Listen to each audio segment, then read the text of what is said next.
बराह रास्त इल्जाम आपका जो है वो वॉशिंगटन की जानिब है। आप इसमें कोई शक व शुबे का इजहार नहीं कर रहे, बराह रास्त उंगली उठा रहे हैं आप वॉशिंगटन की जानिब। मैं देखिए ये उंगली मारना नहीं है, ये ऑन रिकॉर्ड है चीजें।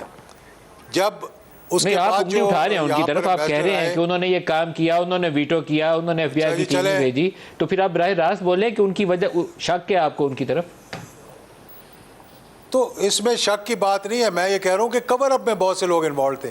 कवर अप क्यों कर रहे थे कि कांग्रेस के सामने जो उनके एम्बेसडर थे, उसके बाद ओकले यहाँ पर थे, उन्होंने जब कहा और वो 20 साल के बाद डी क्लासीफाई हुए जब, तो वो चीज़ें सामने आई, तो उन्होंने कुछ ये इस तरह की बात की कि उस वक्त जो था वो एक फ़ौजी प्रोग्राम था, फ़ौजी वर्दी में थे, फ़ौजी एयरक्राफ्ट में थे, तो कुछ उंगलियां जो इधर उधर उठ रही थी, तो हमारा ख्याल था कि कोई एनार्की वगैरह ना हो जाए, तो इसलिए उस पर हमने सही तरीके से हमने उसे इन्वेस्टिगेट नहीं किया।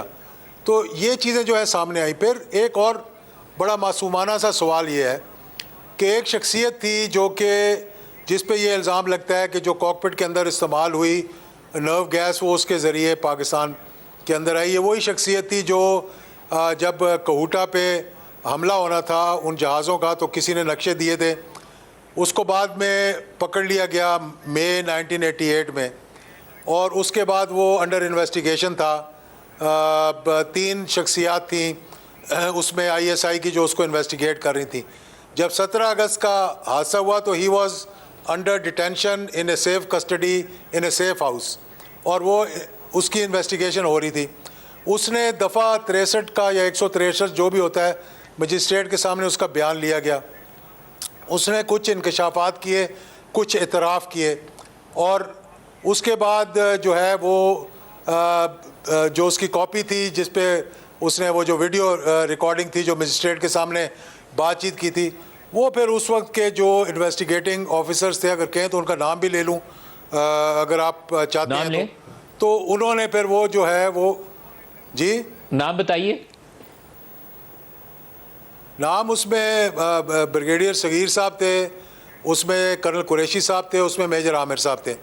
आपने मेजर आमिर का भी नाम सुना हुआ है और आप जानते भी होंगे उनको। और डिटेंशन में कौन था उस वक्त? तो डिटेंशन में कौन था जिसका वो बयान हुआ? उस वक्त फ्लाइट लेफ्टिनेंट अकरम अवान, जो बाद में जिसको अडयाला जेल भेज दिया गया, और पोस्टमार्टम रुकवाने का हुक्म किसने दिया था?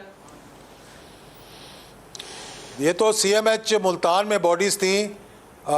CMH मुल्तान के बहुत से डॉक्टर्स किसने हुक्म दिया बताया, और इस बात का इंकशाफ भी ये मुझे नहीं पता किसने दिया, लेकिन फौजी अगर CMH में इन्वेस्टिगेशन हो रही है तो उसको फौज के अलावा तो कोई सिविलियन तो नहीं रुकवा सकता ना उसको।